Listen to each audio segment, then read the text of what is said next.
Why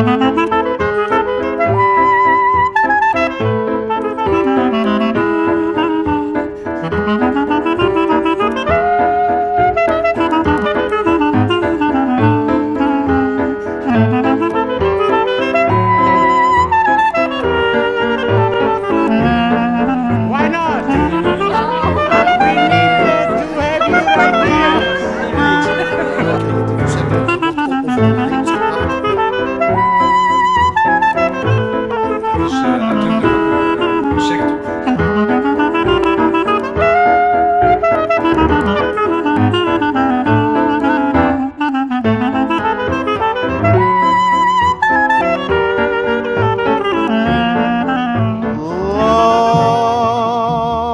Love for sale, appetizing young love for sale, love that's fresh and still unspoiled, love that's only slightly soiled, love. If you'd like to try my wares, then follow me and we'll climb the stairs, love, and it's for sale. I think that they are not doing the locals or the tourists any service by closing down what have been institutions here.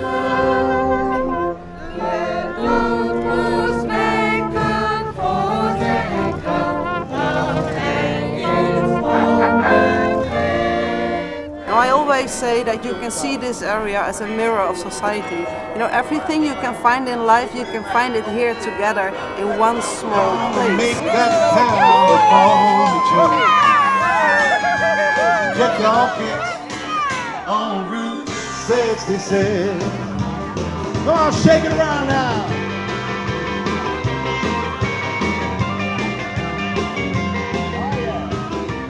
The first thing to understand about Amsterdam and all of Holland is it made its fortune from the sea.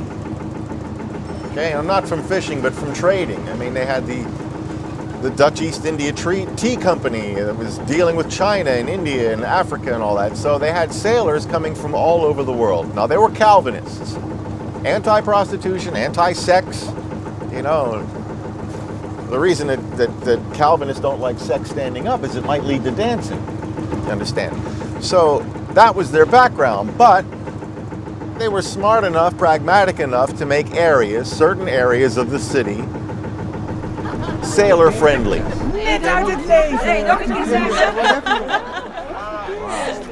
In 2000, prostitution was legalized in Holland, and the idea was that it was better for the prostitutes, for everybody, that you could control it better. But the result was that it was free, much more free, so that people took advantage of it. And the whole business became much more loud, rough. When I was a kid, I remember the ladies sitting behind the windows. They had nice blonde hair and beautiful dresses and a table with flowers on the table. So it was more cozy. I know that time has passed, it's over, but the toughness now, the image of prostitution is so hard, is so rough. It's very different, and I think the legalization brought that also with it. Why there is a need to change the red light district at all? In the last couple of years, there was one of our city councillors who was herself a former prostitute, and she put this on the agenda, saying, "Do you know what's going on there?" And with some of the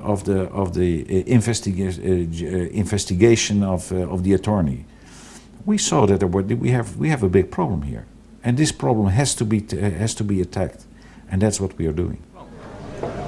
We have heard stories made by the mayor that there is forced labor, that young girls from across the world, mainly from Eastern Europe, are forced into prostitution, are working illegal.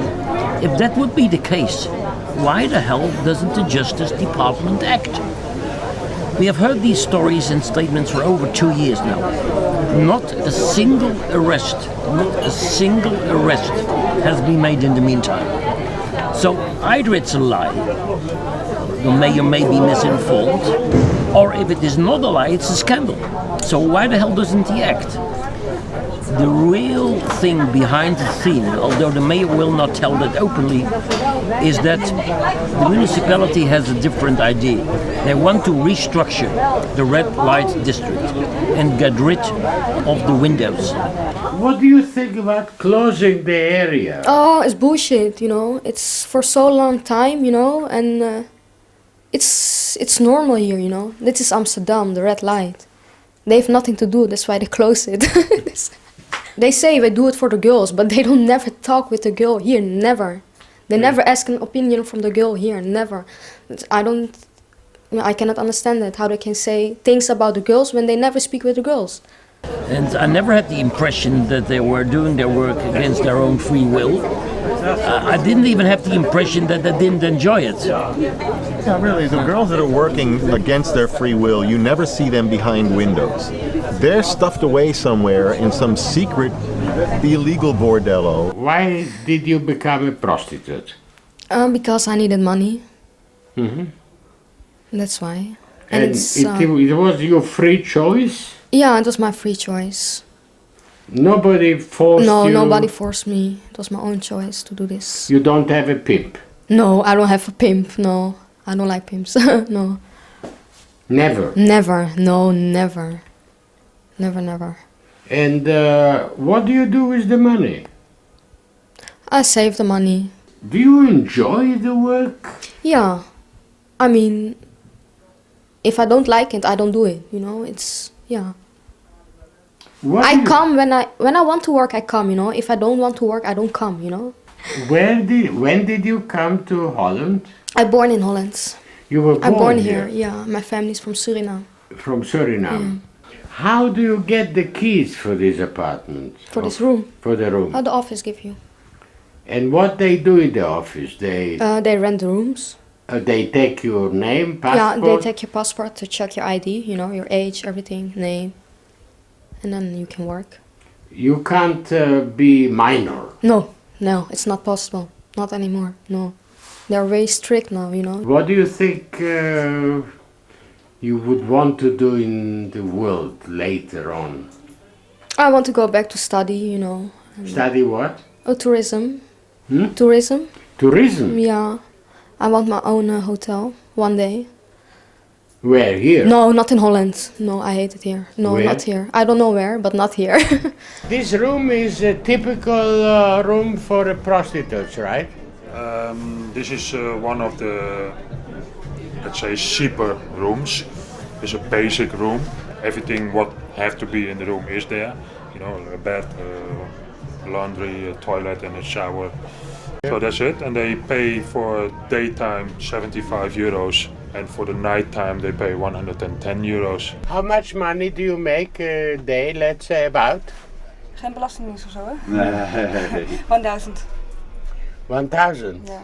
In a day? In the weekend, yeah. In the weekend. Beautiful. I should do this work.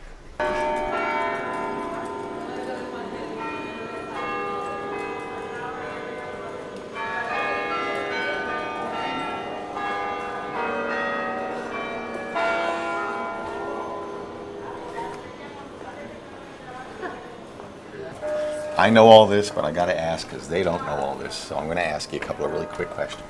First of all, this is the Prostitution Information Center, right? You founded this, you created this. Why?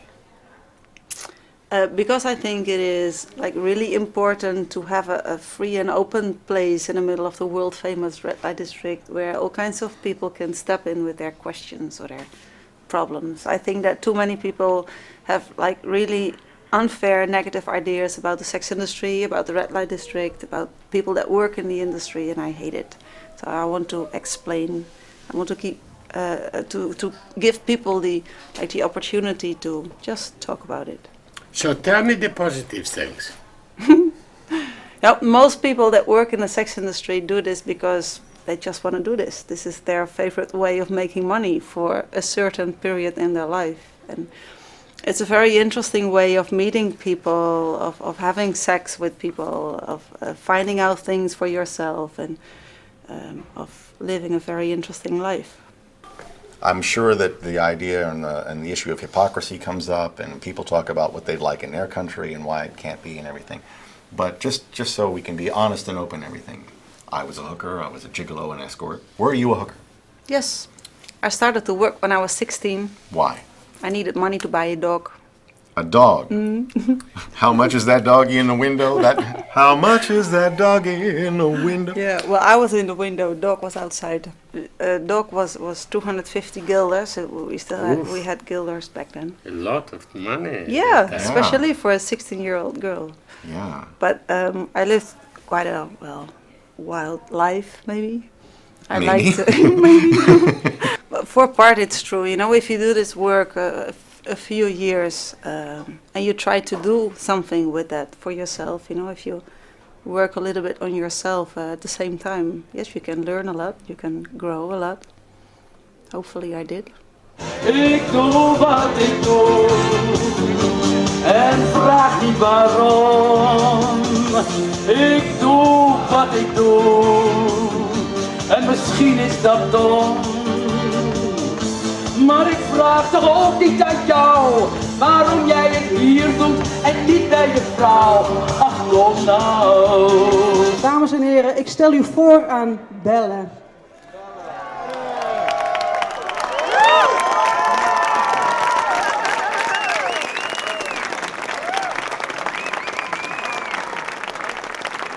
Ik vind dit nogal heftig. Hier is heel lang aan gewerkt. Ik ben er een beetje emotioneel onder zelf eigenlijk. Jullie hebben straks natuurlijk allemaal uitgebreid de mogelijkheid om Belle te bewonderen. Mooi is hoor. Man, al die camera's. Joe. I live here since 1975. We had a lot of trouble here. Like what? Screaming, people in the night. We have, if I want to go now with you to get a cup of coffee here, that's not possible. Why? There are no coffee shops or bars here to offer you a coffee. We want a nightclub, we want top restaurants, we want designers here to live here and to work. And so, there is what I say, a lot of people in this neighborhood are saying, sex, drugs and rock and roll has not to live here, but without criminals, without criminal influence. I am convinced that what we are doing here is necessary, because there is too much criminality. We are not in control. There is too much money laundering. And we gave too much possibility for money laundering. I'm professor in historical criminology. So that means I know something of history and something of crime. And especially the combination of the two. What do you think about the changes here? What's happening? I don't like it at all, because this is a nice area, a characteristic area of Amsterdam, and it has been characteristic for ages. And they say they want to do something about crime, but there are many ways to combat crime, and I don't think it's a good way to close down or demolish a whole characteristic part of Amsterdam. I think that the real background is a new wave of moralism, like there has been sometimes in the past in this city, and they don't like the red light district, and I think that the fight against crime, most of it is really a pretext to take away this, to demolish, or at least to change this district over here.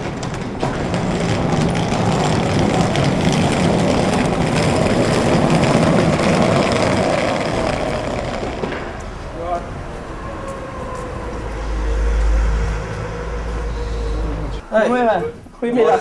Alles goed? Ja, lekker. This is Amsterdam. it's a lot of Amsterdam who's not on the paper. And when you see this area, the red light district, it's just a little stamp on the map, just little. And in the 80s, 1/4 of the crimes in Holland took place on this stamp, on this small piece. And so you can imagine that we have to do a lot of work. And now we're at 20 years later. It's now a safe spot. I'm not against prostitution, because that's a fact of life. I am against women trafficking. I am against women forced to do prostitution. That's what I'm against. Well, to some extent it is a struggle, and I think that everybody thinks that it is important that we win this struggle. This man does not represent his city in the way how he must do. No. If there is a criminal, he must attack the criminal. Yes, sure. But he must not say the whole area is criminal because these people are here. Sure. And that is our problem. But there is no heart anymore here. The heart is gone. We still have a heart and we want to keep it. Yes. Yeah. And if they take it away, we want to know what is the new heart. What is what we can suspect in the future. Because all the employees of the business who are working there, they have a nice job. They're all afraid we're losing maybe our job and our income. They have right to know what they want with this kind of things. And they don't say. They don't say. They don't say. We only hear there are criminals, there are tax problems, and we want to close. That's the only thing what you hear. 51 windows he closed. And in the windows was 51 women working.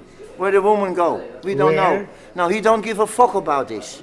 He said, let them go themselves. That's why we make the posters with Asher sitting in the car and the woman on the bike were asking him for, can we have some business? You know what I mean? That's the poster. It's the irony. Yeah. The girls going back on the street and he support that. That is what they want, the government of Amsterdam. They doesn't care the ladies. The ladies are official employees. They pay tax, they have license, everything. But they throw them on the street. Where are they going? We don't know, but that is the action what we want. Why they Mr. Asher, ask Mr. Asher. He was asking. Yeah, ask Mr. Asher. He make arrangements. He's the god of this. Don't ask him, and I don't mind what he's doing. I not can change his mind. He has something in his mind that he's woman bathing, whitewashing, and this. He all times make the same song again. We'll try to do our utmost best to help and protect those women working there, and when the window is closed.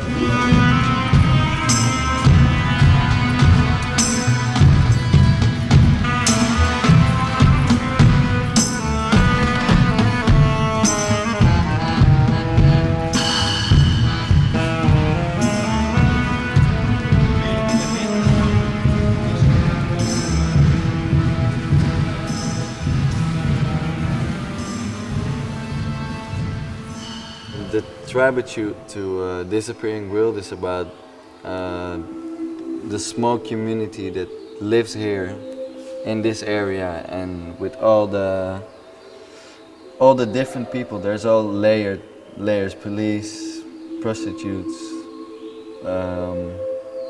bouncers, tourists. The people who work here. All these layers are in here, and it's disappearing. And this piece is about this disappearing world.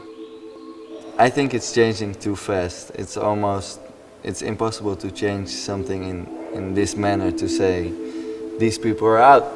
This whole community is thrown out, and then something new comes in. You mean the prostitutes? The prostitutes, but it's not only the prostitutes, it's the cleaners as well. It's not only the prostitutes who are working here, there's a lot more people working in this area.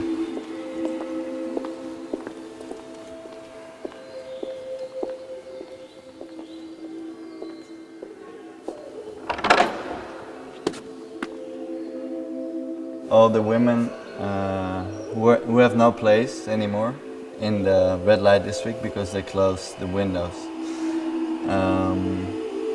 I gave them a new resting place, so they're sleeping like Cinderella. The beds which are they lying on are actually the same beds as in the brothels. They're all tiled so people can clean them up really easily. And the clothing which they're wearing are made by the people who are taking their place. So the fashion designers have put clothing or made the clothing for these dolls.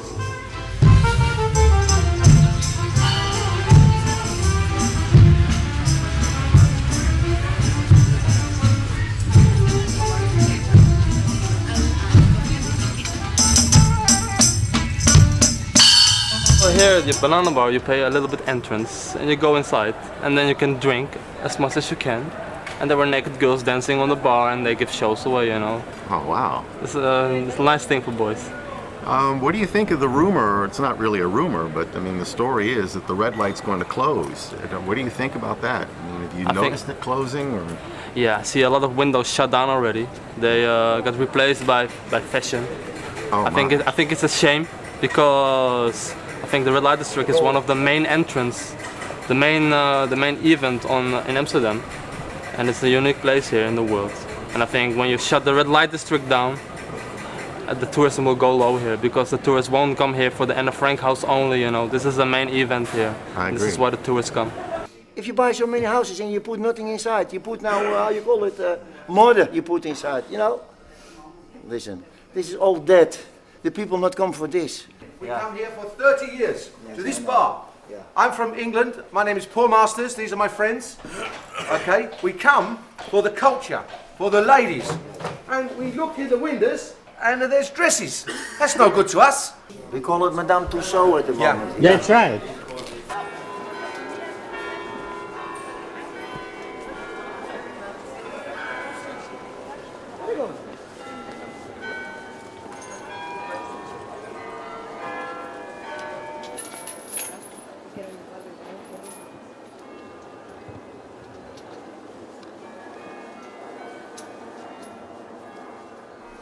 Amsterdam bought the buildings and they don't know what to do with it. And they said, okay, we can put a group of students in it, or we can artist or whatever, and now it's artist. So I only sit here for 1 year. I see, you don't pay rent. I pay a little bit. So for the water, electricity. I see, but you don't pay rent. No. Actually. They only have a contract for 1 year. And they don't pay anything? They don't pay any rent, they don't pay for the light, they don't pay, they even get the starters money. For what? Even the lights are subsidized by Philips. Philips sponsored the lights. It's unbelievable. Aren't you sorry for the girls that were taken away? Maybe I'm sorry for the girls that had to work here. I mean, it's just the way you look at it. Yeah, but that was their choice also, no? Is it? I'm asking. I don't know. But I think there are a lot of women working not for yes, not for the free will. Yeah? Yes. I think, but also I really don't know. And I'm actually not really interested in that story. Yeah. I mean, that's the whole... I'm not the designer in a sex house. Yeah. I'm a designer in my atelier, and that's why I build it like this. Yeah. I'm sitting between my dolls, between my fabrics, and not in a sex house. So I think that's important to emphasize. Yeah. What I want to ask you is, which windows you know they are criminals to close them? If we have legal proof that there's trafficking behind the window, we'll close them whatsoever. Of course. We'll try and sentence those criminals. Of course. One of the problems in the area is that and estimates vary from 20% to 80%. We know that women are working there involuntarily, but we cannot prove which women in which window. And therefore we decided that we need to diminish the total number, step up our efforts to enforce, to control and to check, to better protect the women working there. But around the outer Kirk, for example, you said that you will close all the windows around that. That has to do with the morality of the church, no? No, it does not have to do with the morality of the church. The only morality involved is that we want to fight crime. And we don't accept crime in the old city center. But how do you prove that there is crime, especially in this area? We decided that in order to be more effective in restoring the balance in the area, more effective in fighting criminal activities, we needed to reduce the number of windows so that in the remaining windows, still over 200, unseen anywhere else in the world,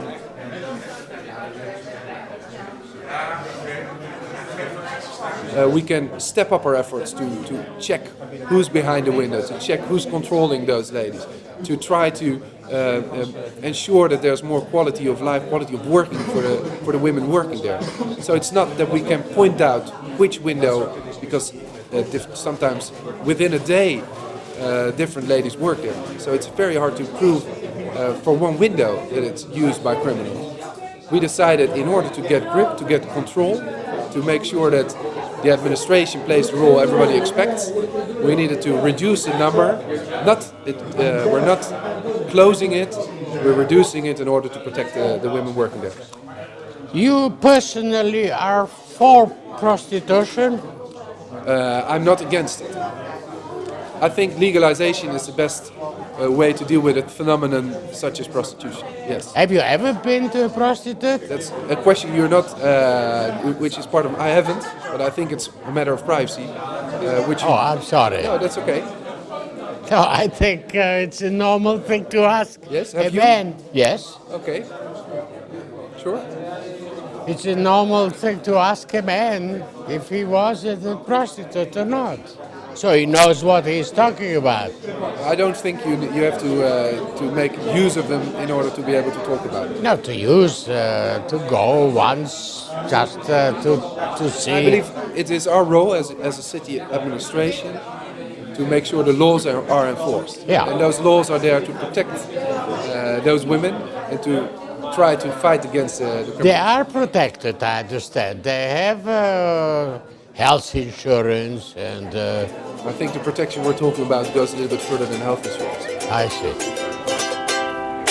Oh, Amsterdam, don't put your red light district down. Can't you see it's the jewel in the crown? You won't see anything like it, not in any other town. Oh, Amsterdam, oh, Amsterdam. Look at me, laugh at me, think of me, nothing but a clown.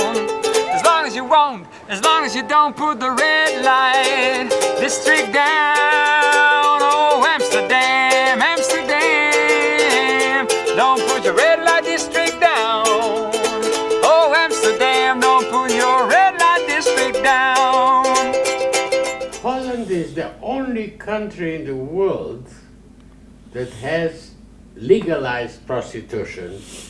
How come Holland, of all countries? What do you think about it? What is... Well, I think this really goes back for centuries. Holland has for centuries been a very tolerant country, and especially Amsterdam has been and still is a very tolerant city. Take for example the time of Spinoza. When he was there, there was the time when a lot of Jews came to the Netherlands. They came here and they came to Amsterdam because they could do here what they couldn't do elsewhere. It was a question. Well, you go on, you do what you like to do. The Netherlands are a commercial country, so if you can make money out of things, well, we'll do it.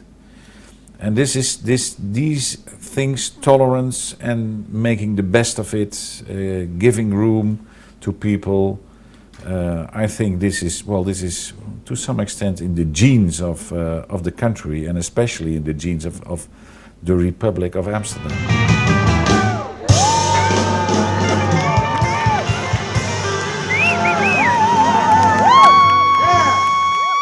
You were a prostitute, a working girl in this area. Yeah. For how many years? Almost 30. 30 years. What do you think of the area? My opinion Yeah. is a lot worse. A whole lot. What's changed? Well, yeah, everything. The way the people are, the way the police act, you know, the government here. They want to close everything down. They forget one thing, the tourists, they come especially for this kind of movements.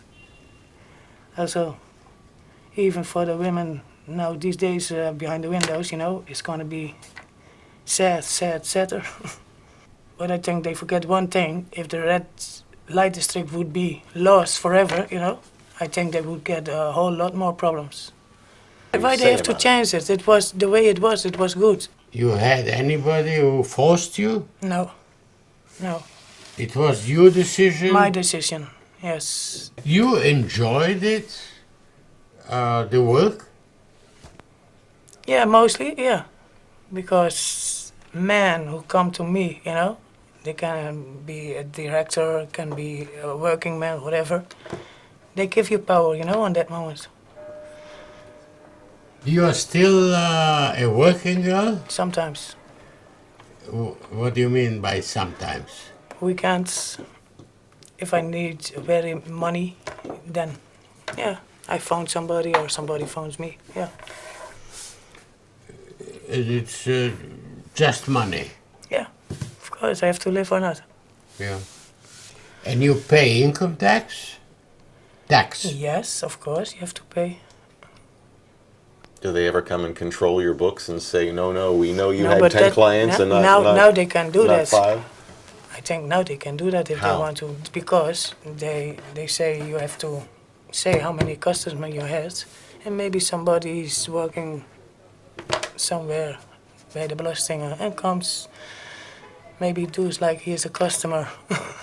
You think they do that? Do you think they'd really send yeah, people out to yes. sleep with you and then say, Yeah. no, you had one more? I mean, Yeah. it Yeah, still- it wouldn't surprise me. Let me say it like that. You don't have much faith or trust in the government, I take it? No, not much. No. It's the city government who Yeah, the wants. city to he close wants- everything? Yeah, if it is up to them, yeah. Because we heard from somebody who used to work for the city who Yeah. said, no, they don't want to close everything. They have No. these vergunningen and they can Yeah, always, yeah. you Well, know, now they have the vergunnings also. You see them. They lie, you think? Yeah, but what they want to own the windows, you know, and to rent it to women. So the city wants to be the bordello owner? Or is Yeah, that- something like that. They want to be the pimps? Yeah, you can say it like that. Yeah, yeah. Do you think now that the city will close all the area? Some of them wants to do that, but I think they cannot do that. No. I don't think so. I think they already gonna regret it very soon that they did it like this far already, you know? Yeah. Hoop mensenkennis. Hoop inzien bij mezelf. En voor de rest, ik heb genoten. Ja. Ik heb er geen spijt van. Ik zou misschien bepaalde dingen anders doen, maar nee, echt spijt heb ik er niet van. Now we're going into the red light district. We can buy condoms, but not usual condoms. They have about, I think, 2,000-3,000 sorts of condoms with little toys on it, or they move, or with flavors or taste. For my nephews, I buy them. When they're 14, 15, I buy lollipops with condoms, and I give them a lollipop with a condom. They like it. We had 8,000 women write us and say they wanted to have the experiment again, and it's taken all this time to get the permission and the cooperation, and Mariska Major, who started this, got it all together again. We got some more men, and it's my job today to bring them here and get them in the mood to go behind the windows and service the ladies today. So we're hoping today we can prove once and for all there really is a demand for the kind of service we're providing. Hey, I'm a writer, and I've been in Amsterdam since 1989. I got divorced about 4 years ago. It was quite traumatic, and really in the last few months I kind of felt I've got over it. When I read about this, I thought, well, that's one of the benefits of being single, right? I can now be responsible for my own fantasy life and my own personal development, right. And I can write about it, which is, I'm interested in that. So I figure the best way to write about it is to actually experience it. Mm-hmm. Yeah, I'm just interested to see what kind of people come. Yeah. And I'll just do my best to make sure we have a really fun time, doing something almost unique. That's what appeals to me. You know, if I had 40,000 euros, I could have organised to go and climb Everest tomorrow, but I couldn't buy this sort of experience for any kind of money. So. And what do you write? I used to write about all kinds of things: technology, science, medicine, for travel, magazines, for magazines, newspapers, websites, brochures, commercial writing. I used to joke that I was a bit of a whore in writing, so maybe I've made the small step over. You know, I sell my time, I sell my experience and my knowledge one way. And what do you think your experience here is? I hope it'll be a nice one. I think whatever happens, it's going to be interesting. I'll grow, I'll learn from it. It would be a bonus if some nice lady came in and actually wanted to do it rather than just talk about it for the media, but we'll see. But you don't do it for the money? No. No. I mean, I'm a single father and an impoverished writer, so the money's useful, but that's not my primary motivation, no. And your primary motivation is? Personal, professional, and political. I think it's step towards détente in the sex war, allowing women to have the same choices as men. I think it's a radical inversion of the roles of the red light district, which is interesting. You have been to prostitutes? Of course I am. Yeah, why not? Yeah. Of course. Like every man, but like every man. Yeah. But a lot of men are they say ashamed. they don't go, but yeah. they go. They are ashamed of saying. Why they are ashamed? I don't know. What do you think? Personal life, of course. They have a wife at home and whatever. I have a wife myself. So. But she doesn't mind. Yeah, of course she minds. Yeah. And you do it anyway? I do it anyway. Yeah. I'm a man and whatever, the most of the men like that. I'm writing an article about this day here, this open house day. What do you think prostitutes are about? What they do, why they do it, you think? Why they do it? Well, I spoke to a few now today, and most of them tells me that they choose for it because they don't have a very high education and everything, and they can gain some money with that. So that's for them it's no problem because their own choice. Even this girl was quite optimistic about her situation and about the situation of their other prostitutes. She told me that of course there are a lot of girls who didn't choose for it, and we just came into it because of boyfriends or can be everything. It's like an institution and it should not be that normal. I mean, in Holland everything is too normal and too free and You think it's too free? Everything, yeah, because they say there is no criminality because of all this now, Yeah. but I don't. There is not much crime here. No, but there is some crime in other neighborhoods. So I mean, this in area, okay, the but there are a prostitutes lot. are in the street. But here's a lot of social control and professional security. Yeah. So it's not.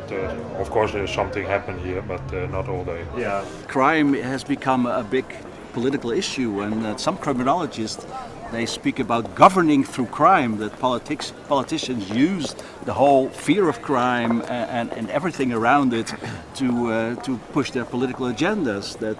That crime and the fear of crime is the basis on which many politicians act and want to make themselves heard. And criminologists analyze that as well, but they also know that it's very difficult to know the real extent of crime. If you really want to stop the things that you're pointing your fingers at, like drug addicts on the corner ruining your neighborhoods, then you should bring back bordellos where women can be among women, where they can have a support network, where they can have clinics where they can have the kind of health care and service that every human being deserves, and they can show you how this is done right. Now, this is a relatively well-controlled area. There is no crime to speak of, at least not as much as there are in places like London and even Tel Aviv, and I have lived there. And I would like this model to be followed, and I'd like the women to come up and say that we can make it an egalitarian society and not a finger-wagging society about people who are really basically doing the best they can with what they have to get along. I think we should all be able to do that and agree that women should have a place like that. Yeah, right. That's why I love this man, really.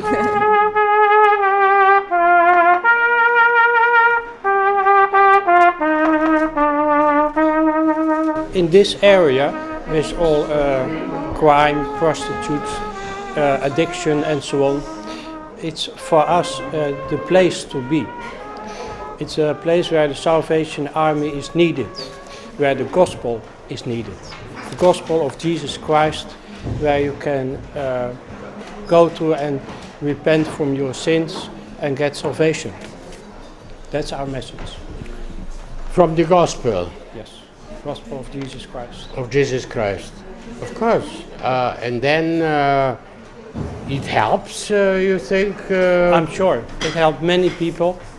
If you open your heart for Jesus, it changed your life. Jesus changed people's lives.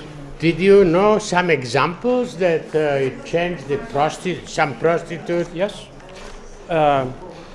I know many examples, people who are changed because of the Bible, and they are prostitutes, they are people with addictions, people with from broken families, and they get their peace, their rest, they find in Jesus, as I do.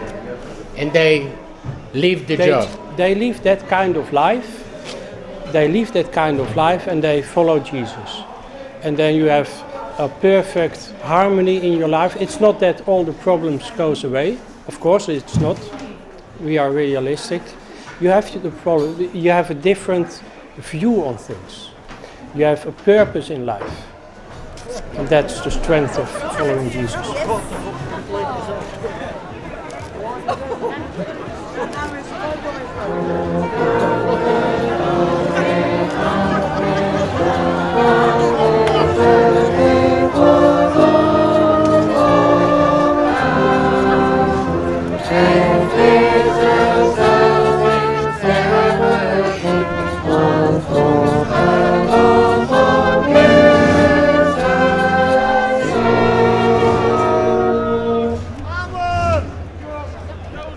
My name is Kim. Yeah, okay, but what do you call this work for you? It's normal job for me. What? Normal job. Normal job? Yes. And why do you do that, you think? I doing for this, so is the life. I have to doing to take something for eat. Oh, for money? Yes, of course. But you don't have pleasure of it? Sometimes. You like the work? Yes. You work every day? Yeah. And the rest of the time I make a bodybuilding and... Bodybuilding? Yes. Oh my God, you have a nice body anyway. Wow. Really? Bodybuilding? Yes. You want to be a physiotherapist? No. I doing only for my pleasure. Uh-huh. Okay. Okay? Thank you. Thank you very much. Now a song about some magic and life, a little romance. Yeah. Let someone stop believing in you. Let him reach out his hand. Let him hold you and watch what happens. Want someone who can look in your eyes and see deep in your heart. Let him kiss you and watch what happens. Cold. No, I can't believe your heart is cold. Maybe it's just afraid to get broken again. This is what it's all about, guys. This captures what the red light district is all about. This is the only topless girl you can take a picture of.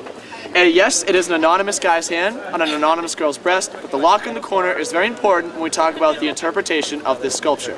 But first, the history behind it. Prostitution was legalized in the year 2000. This sculpture popped up in the middle of spring 2001, in the middle of the night, totally anonymously. The city council pulled it out after a month and a half, saying we don't like anyone messing with our streets, especially someone we don't know who to blame. But the residents in this area loved it. They absolutely loved it because this sculpture is not saying it's good, it's not saying it's bad, it's just saying it's here. And that's just what the red light district is saying. The red light district isn't good, it isn't bad, it's just a part of life. Everyone has sex, everyone has parts, and here's where it is. And if you don't like these things, you don't have to be here. That's the beauty of it. You can be in other parts of the city. You don't have to be subjected to it. And this also is saying it's not good, it's not bad. The best interpretation I've gotten of this sculpture over the years, because some people have said, oh, that's easy. It's the guy locked into providing for the girl as the breadwinner. Other people have said, no, the girl is locked into being the comfort, being the rock for the man. But best interpretation I've heard, because the lock in the corner, we are all locked into this cycle of sexuality, urges, hormones, wants, needs. It's a part of life. We're all locked into it. You can't get rid of it. You can't put it on the shelf. Sure, priests and nuns think they can, but that's unnatural. And they're lying to themselves. This is what it's all about. This sculpture, they brought it back, a petition citywide, got more than enough signatures because we love it. The red light district is just a part of life, and we just carve a place in society for it. That's how it exists. That's why it's here. Sculpture's no different.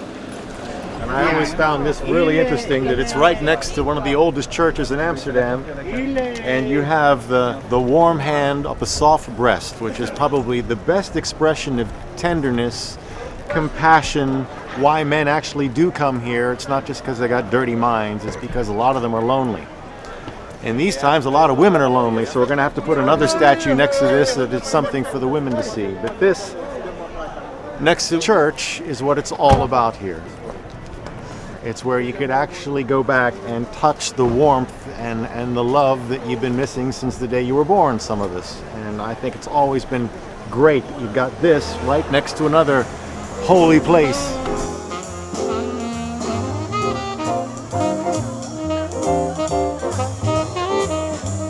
Oh yeah.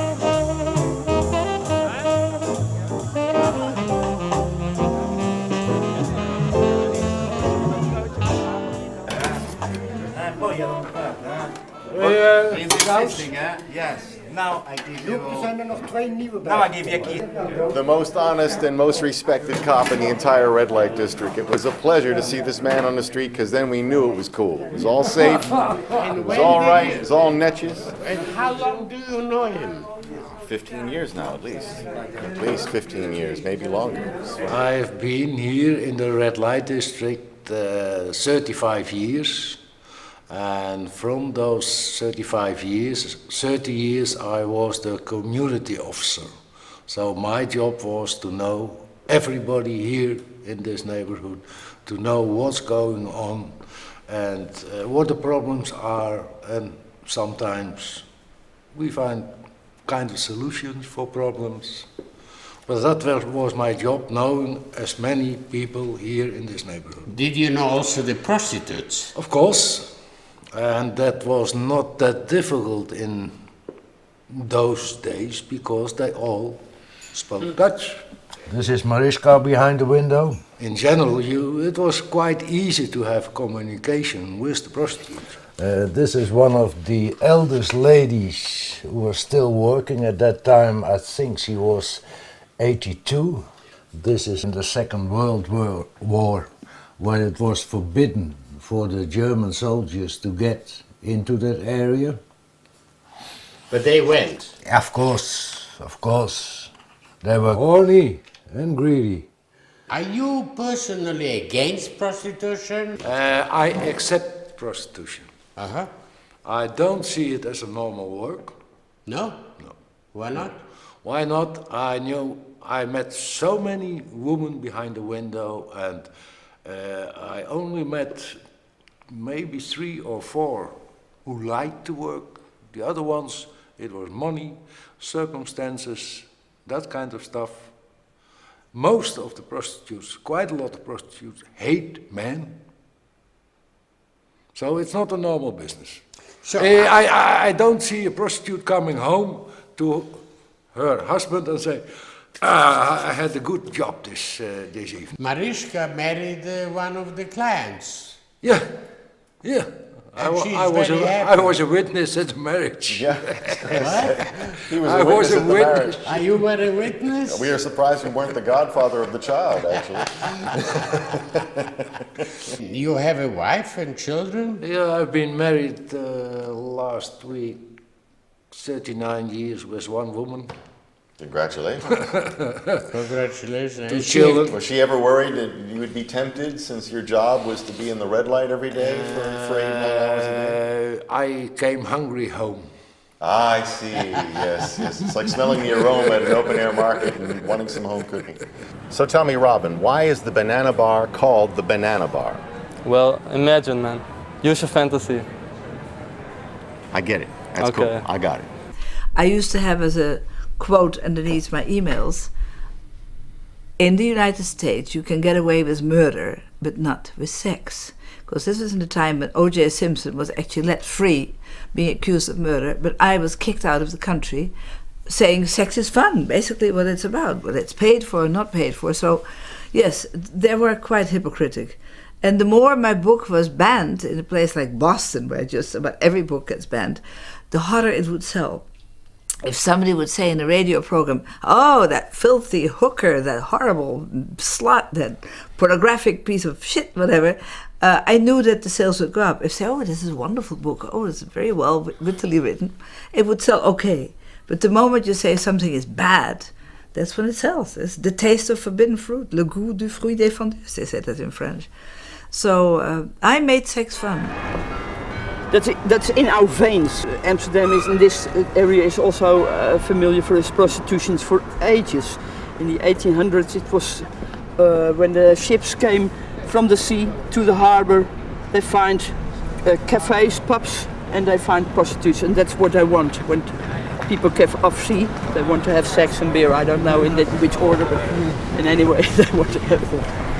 And it attracts a lot of tourists. You see that.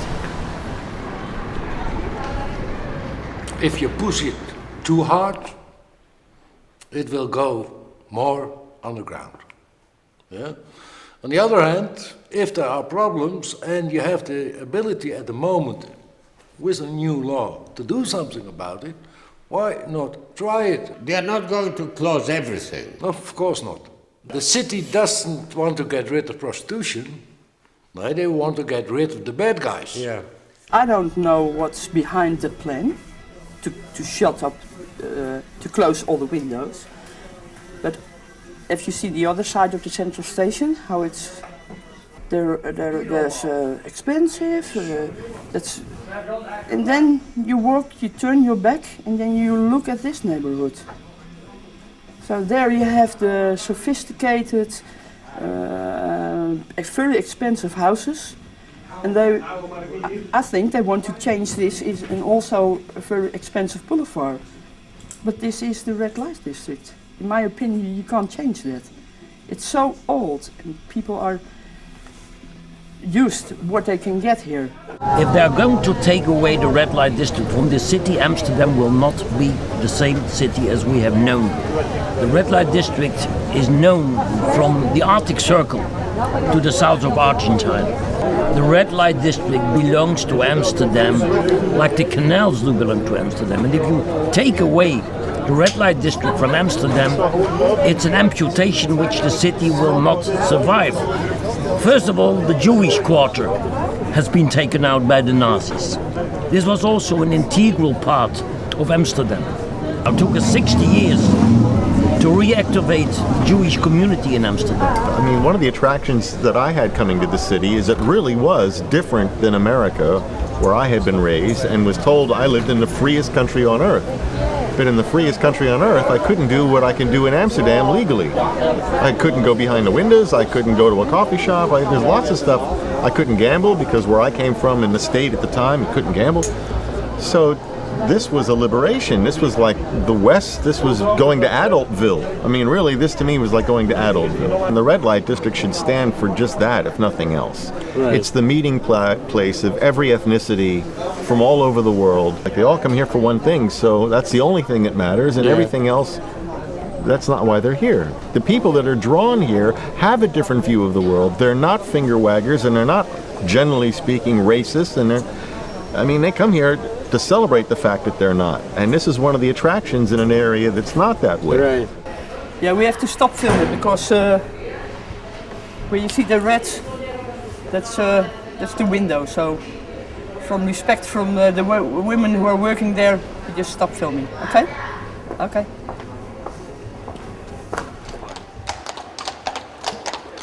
These ones that were shut down in 2006 were just done because they had to get shut down, because it's time. And last summer to this summer, it was 9 coffee shops and 80 windows. Now, we hope next summer it won't be 20 coffee shops, but we already know the plan is from 450 to 200 and something. They're starting to build momentum. They're starting to double. So it is even quicker and quicker and quicker. Maybe not 5 years, maybe 3 years. But hopefully, since they're doing it more and more en masse each year, hopefully people will start getting mad, because they've done it so small, and they started with the 2 Dutch districts first. They shut them down bigger, that people didn't notice as much. This is very visible. People are starting to notice, and now hopefully people will finally start getting mad. What's going to happen is another long-term plan in the works is they want to turn the red light district into kind of like a tamer Soho, like an adult Disneyland. They want to put in some gentlemen's clubs, some casinos, and a bunch of high-end restaurants. So they still want to make money off this area, but they just want to do it more so in their pocket and not so from the actual people that run the businesses. So the city was always going to get their cut. They're just trying to do it in different ways, and they're still going to get their money. They're just trying to do it through different means.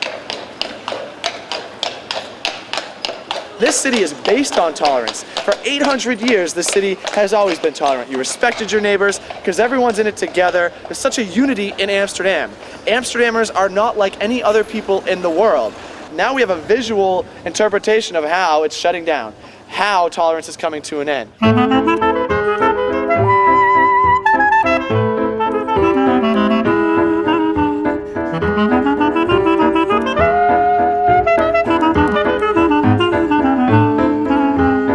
This is Belle.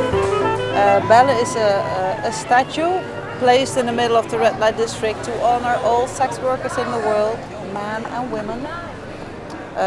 It's like a statement, you know. I wanted to show the whole world that being a sex worker is there's nothing wrong with that. You know, you can be proud of yourself. You can feel strong and be independent and have a good feeling about yourself if you work in the industry. But we know, but the rest of the world must know as well. And this is like a message.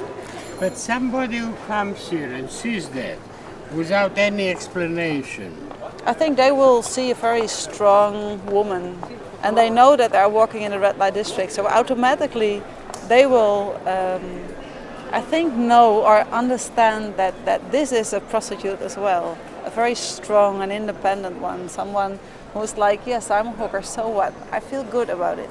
And then when they see the sign with the name and the statement, respect sex workers all over the world, they know enough. And this is just in front of a church. Yes, the old church, the oldest monument in Amsterdam, a church that saw everything growing around it, you know. The red light district is around this church, and I think it's fantastic that, you know, these things all happen in one square, and all these vibrations and messages are happening here. How old are you? 22. Oh, you're young and beautiful. Where do you come from? Holland. Yeah, but where? Amsterdam. You born here in Amsterdam? Yes. Your parents know that you're doing this work? Yes. And they say, do what I want. They can say no, but if I want this, I do what I want. Goedemorgen.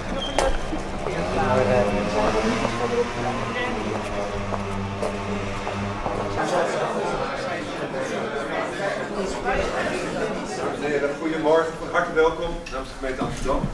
De procedure is als volgt. Als korte inleiding een klein filmpje waar het allemaal over gaat. De strategienota voor 2012. Vervolgens zal de burgemeester van Amsterdam, Job Cohen, een toelichting geven. Wethouder Ascher, stadsdeelvoorzitter mevrouw Iping en stadsdeelwethouder de heer Koldel. Het gebied, ook wel aangeduid als gebied 1012, naar haar postcode 1012, is beroemd om haar diversiteit. Monumenten, winkels, coffeeshops en natuurlijk de prostitutie op en rond de Wallen, het Red Light District. Ook wonen er veel gezinnen met kinderen in gebied 1012. Aan het Oude Kerksplein, tussen de prostituees, zit kinderopvang Prinses Juliana. Nou, we zitten midden in het Wallengebied, centraal eigenlijk. En zomers is het wel wat drukker. Dan komen er gewoon meer toeristen en dan heb je hier voor de deur is er wel heel veel lawaai. En ja, die komen allemaal naar de hoeren kijken. En dan hoor je wel reacties van kindergarten. En mensen kunnen dan niet geloven dat hier een kinderdagverblijf zit. Er gaan ongeveer meer dan 200 ramen gaan sluiten, hè? Dus in de loop der jaren, toch? En is er ook een alternatief voor die vrouwen? Zijn er genoeg uitstapmogelijkheden of andere werkzaamheden voor vrouwen? Is daar voldoende aan gedacht? U weet dat we daarmee bezig zijn. Ja. We hebben een speciaal daarvoor ook een centrum ingericht, ook een prostitutiecentrum, waar veel gebruik van wordt gemaakt. En als backing-up voor wat we nou aan het doen zijn, willen we dat ook dus verder ook de mogelijkheden daarvoor ook creëren. Dus vrouwen die willen uitstappen, die kunnen daar ook terecht en die, waar mogelijk willen wij die daarbij helpen. Maar vrouwen die niet willen uitstappen? Is er een alternatief voor? Nou, er komt geen alternatief in de zin dat er andere ramen komen. U weet ook dat we bezig zijn met de escort, om die niet alleen in kaart te brengen, maar om die ook vergunningplichtig te maken. En binnen die vergunningplichtige escort zijn er ongetwijfeld mogelijkheden.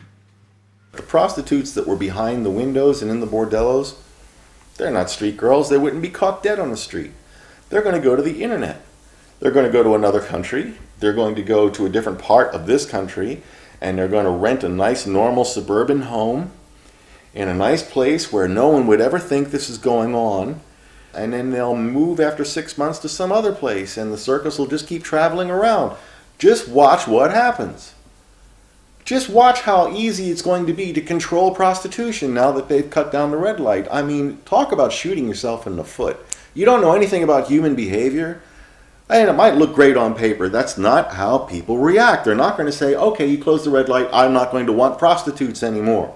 My dick, I'm going to cut it off because it's just going to get me in trouble. You really think that's going to happen? Really? I mean, really.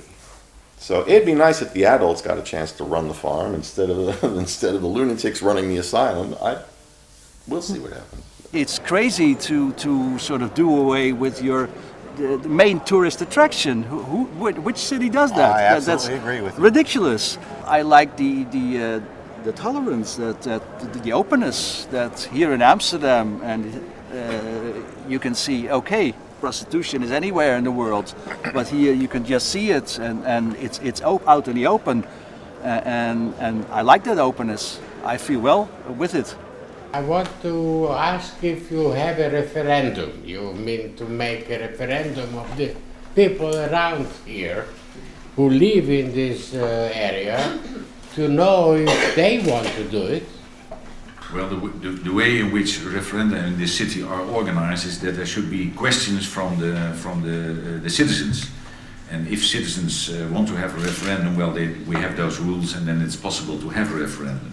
But what we are doing now, these are the plans. We are giving it to the city now, and we're asking people in the city, and we are asking investors, and we are asking institutions to give their commands. And then after that, we will come with our definite plans, and then we'll see what's happening. But I think at this moment, we are not. It's not time for a referendum. If we have our exact plans, and if City Council have decided so, then there might be possibilities for a referendum, if people want so. The people have to ask about it? Why? You have to... Those are the rules. Oh, the rules are... Who makes the rules? Well, the City Council have made the rules about the referendum. The Dutch population has never been consulted. The only thing we know are public opinion polls. According to the polls, a vast majority of the Amsterdam population wants to keep the red light district as it is and as it has ever been.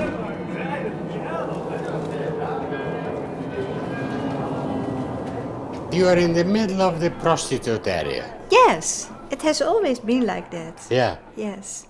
And you like it? Well, I'm so used to it. So, yes, I like it. If I didn't like it, I should have gone a long time ago. But I'm used to it, and I think it's a beautiful, authentic neighborhood. As a child, you walked here and you saw the girls. What did you think?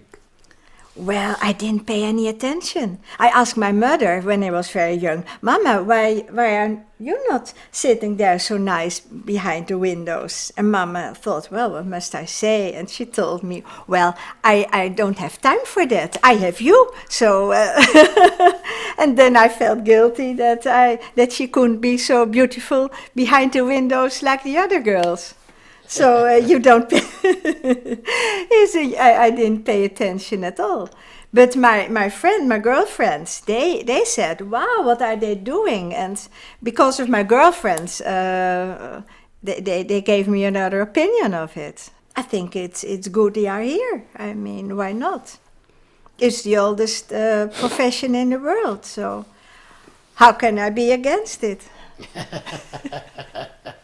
Madame Claude, who was a very famous madam in Paris, much older than I am, and much more antiquated thought she had. She said, Madame Hollander, she cannot be a good prostitute because she teaches her women, yes, have sex and enjoy it, you know. It's too exhausting for you girls. And so I was the type, you might as well enjoy it. So that's why we spread happiness, but we also sometimes had orgasms. And sometimes we would fake it, of course. We're the best actresses in the world. If a man would say to me, honey, was that great? Was it good? I'd say, no, I think you're like a rabbit. And they'd come to me and go, oh, my wife, oh, she's just dead as But you don't understand. Don't understand. She's cold as a starfish. It only happened once. Yeah, so how can you say you're a good lover if you don't even spend any time on foreplay? So sometimes I made them such good lovers, if they came back, if their egos weren't too fragile, that I lost them as clients because they had a good sex life again at home. I had sex with hookers, absolutely. Especially with, there we go. You're embarrassed about, I'm not embarrassed about that. Yeah, I did. Oh, Amsterdam. Oh, Amsterdam. Bring it home. Ooh. Don't put your red light district down, down, down. Working as a prostitute is very complicated, especially when you're so young. So it's hard to say. I'm very happy now, and I never had any regrets about anything I did. In fact, I'm very happy that I used to work in the sex industry because it made me the person I am now. And well, I'm happy. I'm a 28-year-old woman. I've traveled a lot and have seen men and women in their states of happiness and sadness, their ups and downs. In my own way, I feel I've tried to help them, and myself, by adding a little pleasure to their lives. Somehow there's so much misery around us. People alone, lonely, miserable. Okay, lately I have, quote-unquote, sinned by selling my body to men, by trading the bodies of my girls to more men. But it hasn't been strictly commerce. I have tried to give some happiness to those men, even though they paid for it. I've been honest with them and filled a lost hour of loneliness by giving them a warm smile, a cold drink, soft music in the background, and then a warm and often young body to hold, to press, to kiss, to make love to. Is that indeed a sin? The man was satisfied, and for the time he was in my house, at least, he was no longer lonely and miserable. He didn't have to get drunk somewhere in a corner of a bar. His ego was flattered. So was his masculinity. Honestly, should you refuse this happiness to anybody?